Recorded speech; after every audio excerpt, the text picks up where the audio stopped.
Hello, and welcome back to another episode of Rambles and Revelations with Coach Chevz, where we explore the depths of human experience with authenticity and curiosity. I am excited to be your host on this journey of self discovery and growth. Today, we are delving into a topic that is close to the heart of many, as well as myself: vulnerability.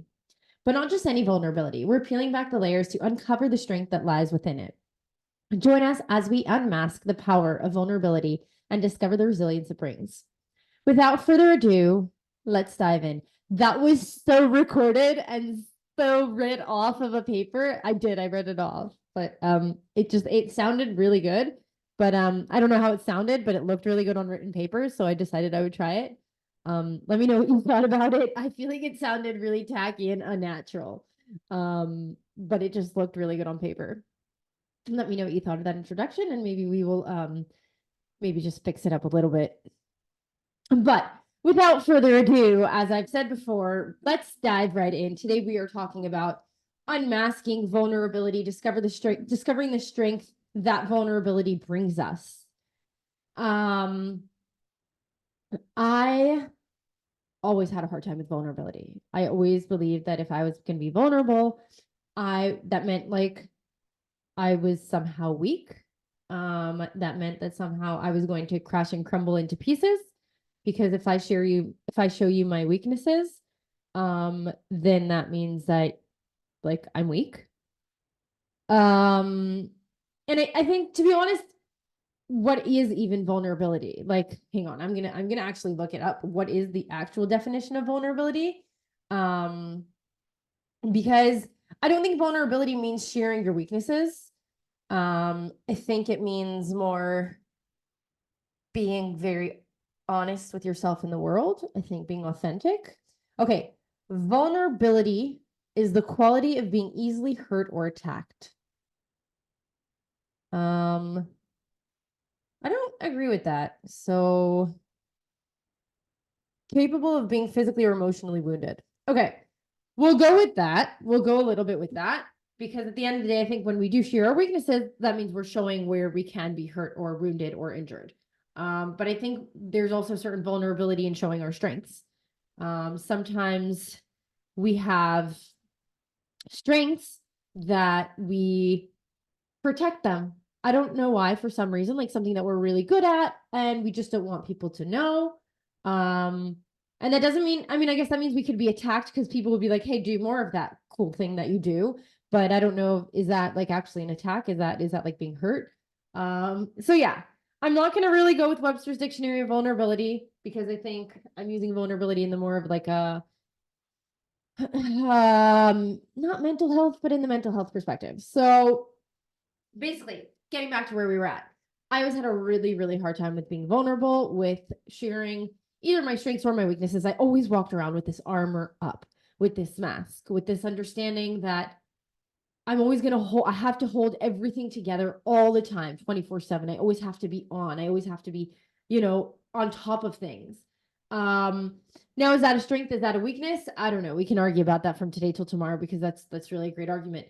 But for me personally, it was a weakness, right? Holding it all in, it was a weakness from a fear of holding it all together, right? Like always being pulled together, always, being on top of things, knowing where I need to go, how I need to go, controlling, I think would be the word. Ooh, ouch. I think just calling myself slightly controlling just gave me like a little bit of a in my heart. That was a cool sound. So yeah, I think just being honest about the fact that I really thought that I needed to control everything, and I can be very controlling at times, um, is me just being vulnerable and saying I don't mean to be controlling. And I think the controlling is, it doesn't matter where it's coming from. Okay, this is not about me. But I think so. I had a discussion with a friend this week, which is why I think where this topic came from, and she was saying how she always has to hold it all together lest the entire tower crumbles. And, it reminded me of the days where I believed that I had to do that. I really believed that if I didn't hold it all together, I didn't cry for probably, I had about a time period in my life where I didn't cry for probably like 8 years, because I believe that if I cried, like I'm gonna crumble and I'm just gonna cry for the rest of my life and not be able to pick myself back up, because I'm responsible for picking myself up. So yes, well, I agree. I am responsible for picking myself up, as we all are responsible for ourselves. But that does not mean that crying or being vulnerable or sharing a weakness or sharing a difficulty is like a weakness, right? It doesn't mean that if I share that I'm struggling with something, or that, I don't know, I'm carrying a secret around that's really heavy for me, that is just weighing on me, that's just running around my head, and I just kind of get it out there and move on with life. That doesn't mean that I'm weak, and that doesn't mean that I'm a nothing. A nothing is like, well, that's intense. I took that very far. That was very dramatic of me. Never mind, but whatever. So basically, where I'm getting at, I lost my train of thought. Whoa, I'm sorry. Totally lost my train of thought here.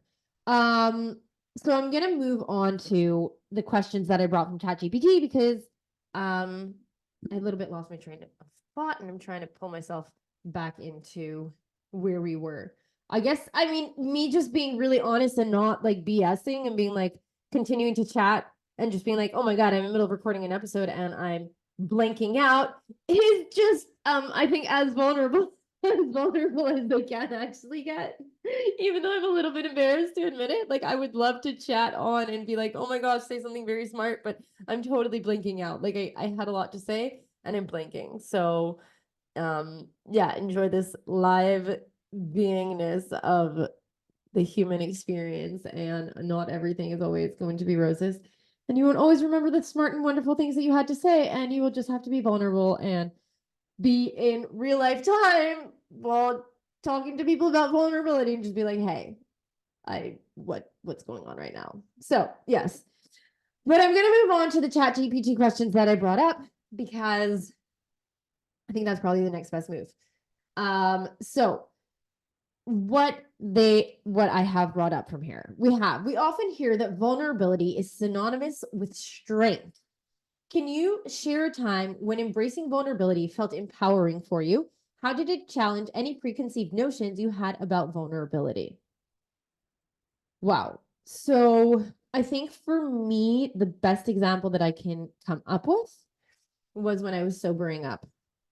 Little brief interlude. I struggled with drugs and alcohol for a bit of my life, and I was sobering up and going through the 12 steps. And I think for me, one of the steps is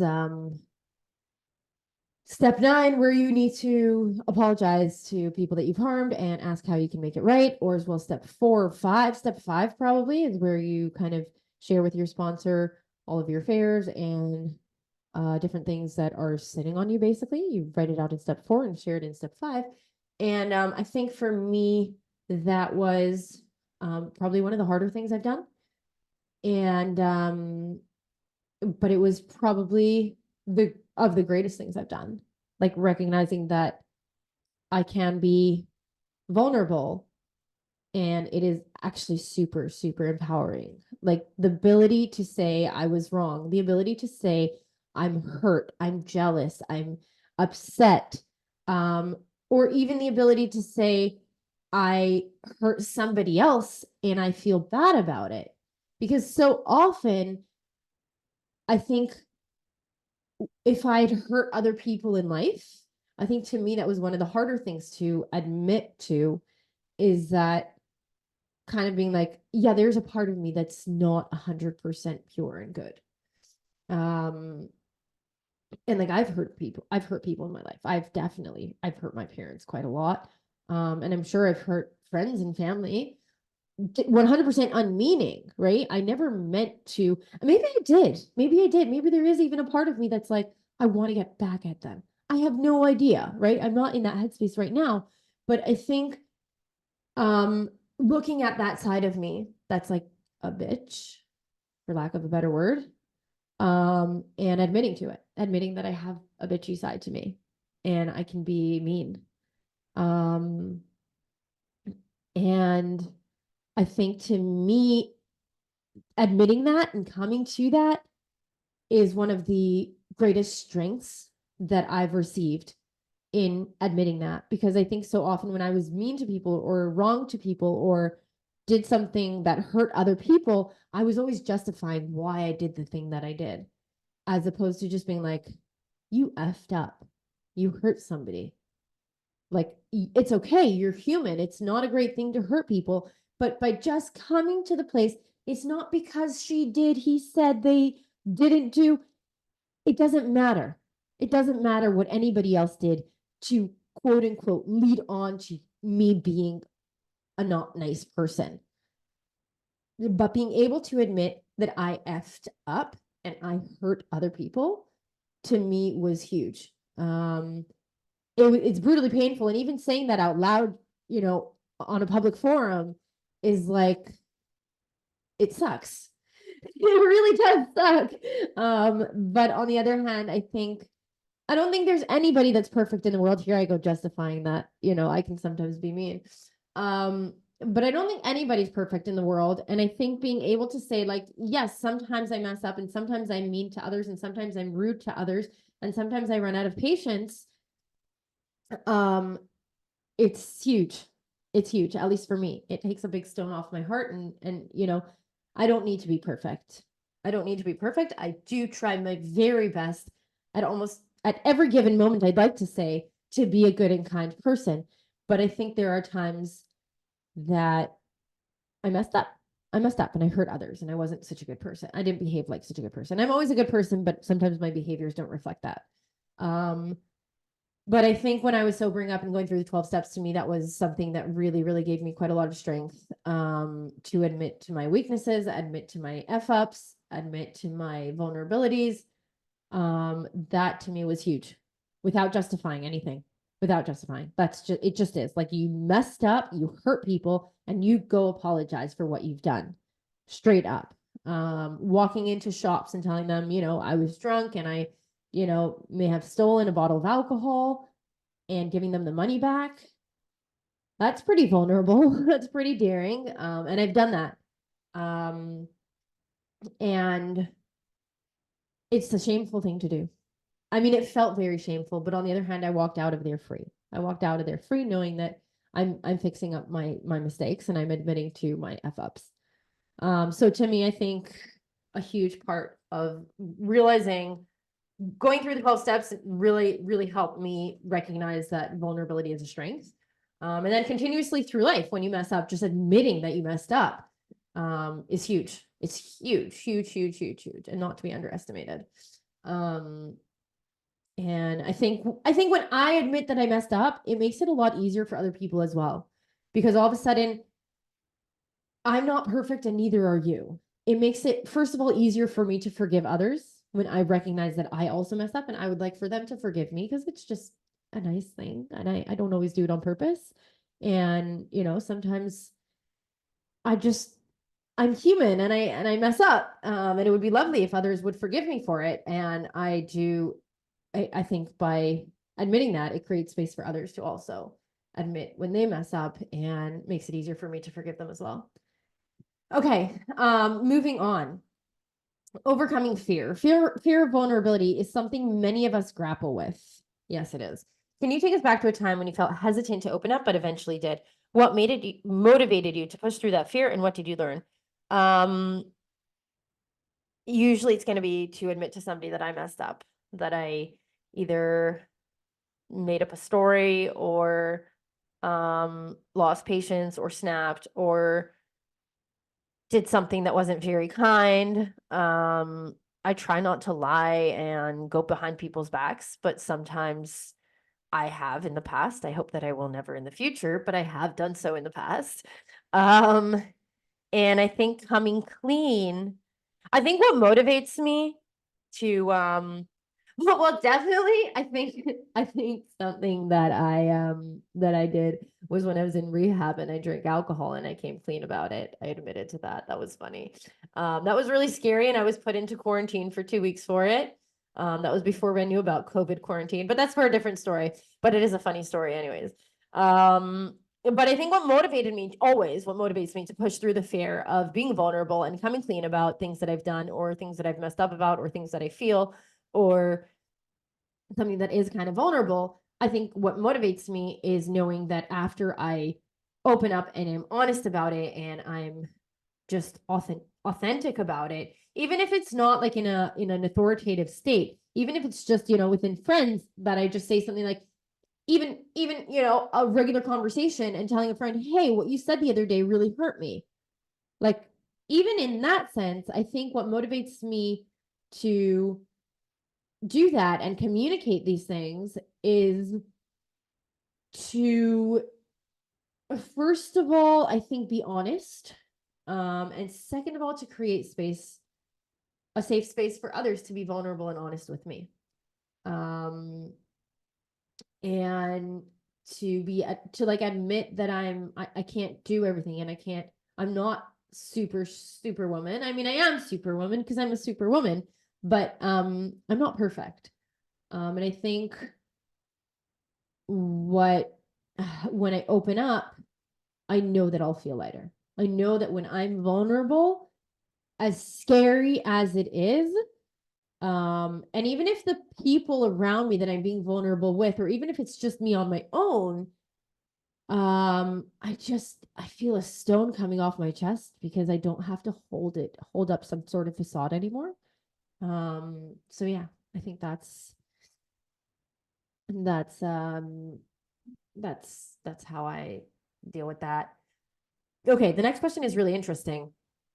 It says, in your professional journey, have you encountered moments where vulnerability played a pivotal role in leadership or teamwork? How do you balance vulnerability and maintaining authority with professionalism? Okay, this is great because as a coach, I often find myself encouraging my clients to do things that I don't necessarily do 100% of the time. I don't tell them, don't touch sugar, don't do this, don't do that. This is how you should live your life. I don't play that game. But I will often, let's say, make them a training program where they are maybe working out a little harder than me, or maybe I'm trying to think. Where I'd encourage them maybe to eat a healthier lifestyle, and then at that same point in time, I myself am not living such a super healthy lifestyle. So I think things like that. But I will admit to my clients, like, I will be straight up and honest and be like, hey, I'm encouraging you to do this.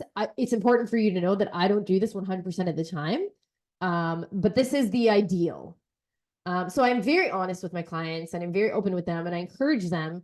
And I kind of tell them like, hey, we're in this together. I know this is challenging for you. You should just so you know, this is challenging for me as well. I'm not superwoman and none of us are. So I think I'm just very vulnerable and I find that it helps my clients to be less afraid of taking things on because they realize that they don't have to be perfect. And they realize that it's not an all or nothing game when it comes to lifestyle. So yeah, I found it to be very helpful. Sometimes challenging because I do want to uphold a certain leadership position, but on the other hand, I don't really want to uphold that leadership position. I'd love to be more of I try to be more of a coach that assists my clients in finding what's right for them as opposed to telling them what's right for them. So it's less of a leadership position. It's more of a, I guess, mentorship type of relationship. So yeah, I find it to be very helpful and it creates a deeper connection with my clients. So yeah, I actually find that to be great. And not as challenging as in my personal life, to be honest. Okay, vulnerability in relationships. Ooh, this is funny. Interesting. Not funny. Sorry. Okay, in relationships, vulnerability is often seen as a cornerstone of intimacy. Can you share a time when being vulnerable strengthened a bond or deepened a connection with somebody? How did it impact the dynamics of that relationship? Probably I'm just going to take my best friend for an example because I love her so much. And I think what makes us best friends is that we are so vulnerable and honest with each other. I don't find to being vulnerable with her, I don't find to be challenging at all. I think the challenge for me in being vulnerable with my best friend is more of a, am I willing to admit this to myself? Because I know that my vulnerability is not something that she's going to judge me for. It's more something that I ready to not judge myself for it. Um, and I think that's what makes this person, not what makes this person my best friend. What makes this person my best friend is that like I just choose to love them so much because they're great. And that's kind of I think how I um create relationships. I think the beauty in relationships is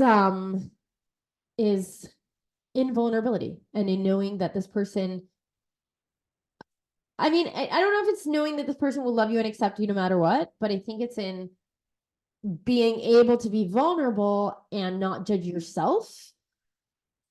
No, it's not. It's not about that. I think what makes it's definitely the cornerstone of intimacy that I definitely agree with. Um, and I think at any given, I think that's how I connect with people in general. I think for me, that's why I meet people and I'm usually just very straight up and honest. Like if there's a situation that I'm like, it's making me uncomfortable or something, or like there's something a little bit weird, I won't be like socially off, but I will be straight up and vulnerable, like, hey, so that comment that you just said, you know, can you clarify what it means? Because it made me slightly uncomfortable. Not the greatest example, but I'm trying to think of a better example. But I think for me, when I meet new people in general, when I meet new people, I try to be as authentic as possible, not necessarily vulnerable. Like I'm not going to meet a stranger and be like, hey, you know, this is my life story and I've been through SHIT. No, I'm not going to do that. I mean, I try not to. Sometimes I do because I mess up. And I'm trying not to because I used to be super just like, I felt like if I got my whole story out there, then nothing else can shock you. But that's okay. I'm going off topic right now. So yeah, I think vulnerability and authenticity in relationships is really, really, really, really important. And it's really refreshing, and you get to connect with people on much deeper levels. For me, at least personally, if they don't, if the other people don't want to be vulnerable with me, that's fine. But I know that if I'm vulnerable with others, I know that I have the inner resilience to handle if they were to hurt me or were to take advantage of that exposure of vulnerability, and therefore, it's worth the risk for me because I think the advantage of creating deep connection with humans is just so huge.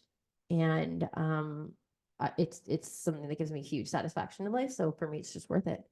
Even if sometimes I get hurt, it sucks. But I remember interestingly, oh, this was actually interesting. I was recently speaking to somebody about love, the topic of love, and I said something along the lines of, you know, I'm scared to fall in love because what if it goes away? And what if I get hurt? And this person's response was so great. And they responded with, I'd rather love and get hurt than never love at all. And I stopped for a second and I said, you know what? Me too. Because I know that if I get hurt, I've been hurt before, I can handle that. I can handle, you know, it might suck, it might hurt like I'll get out, but I can handle it.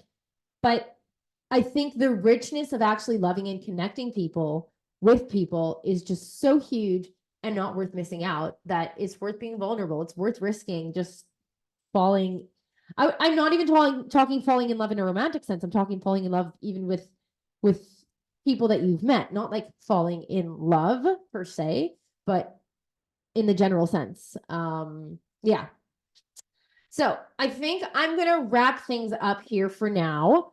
If you liked or got anything or heard anything that touched you, I was going to say tapped or touched you. So I said touched you.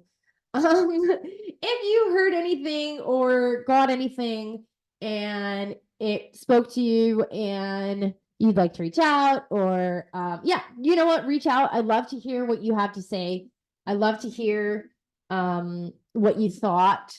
If you'd like to join me on one of my next episodes, reach out, let me know. I'd love to have some guests. I think slowly we're growing, and I'd love to start bringing people on. You can reach me on any of my socials, uh, Instagram, Facebook, WhatsApp. And yeah, I love you guys. Thanks for joining and thanks for listening in. And if you have any requests for topics, I'm open and willing to listen. I may not listen all the I will listen. And yeah, we can have a discussion about it. And if it works, then it's awesome. Whoa, that took like a rude turn. But anyways, yes, please reach out. I don't mean to be rude. Sometimes I am. It happens by mistake. Um, I'm really a pretty kind and loving person, I think. I try not to be a snob. And if I am a snob, then you know what? Just be honest with me. Be like, hey, you're being a snob now. And I'll be like, oh, ouch, that hurt. And that's okay. Just real talk, you know? Anyways, okay, that's enough rambles for now. I want to thank you for joining me and sending out so much love and light and peace and connection and authenticity and vulnerability and love and hugs and just such a great feeling out to the universe. Take yourself a big deep breath in and exhale and just be with what is. That's all. Be with what is. I'm sending out so much love and light. Thank you for joining me. And I look forward to having you here next time.